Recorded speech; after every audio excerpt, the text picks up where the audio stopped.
time to put order in your life. It is time for you to review the things that God has asked you to do. Is that the way He's asked you to do it? There are some things He's asked you to stop. Certain habits in your life that He's asked you to stop. Have you done it? I have had so many testimonies of people who have had very strange encounters with God. God giving them appointments. Meet me at 2 a.m.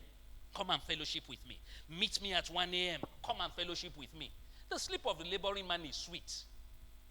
So if at 2 a.m. and 1 a.m. when sleep is sweet, is when God has asked you to come, you probably may not. But at the same time, your faith will be strong about what God has said that He's going to do in the year of newness. Your faith will be very strong.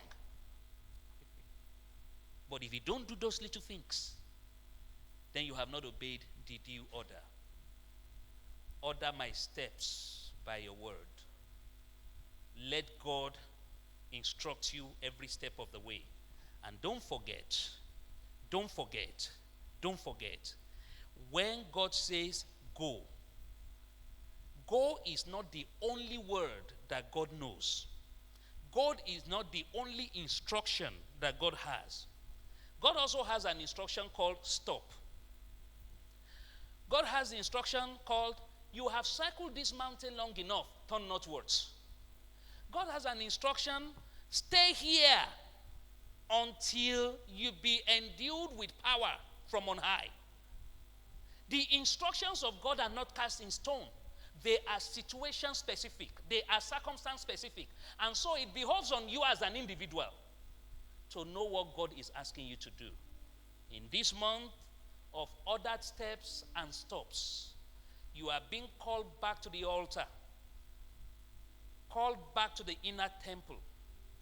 We are being called back to our inner chamber to receive the instruction on the how. We know the what, newness. How? Go back and pick up your peculiar instruction. Our God is a God of order.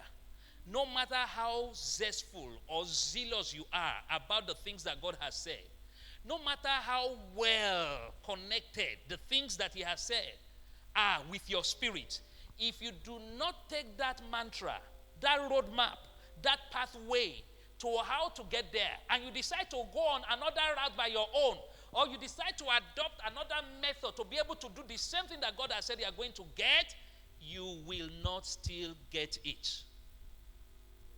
A lot of people like shortcuts because they want to arrive too soon. Remember that my famous quote.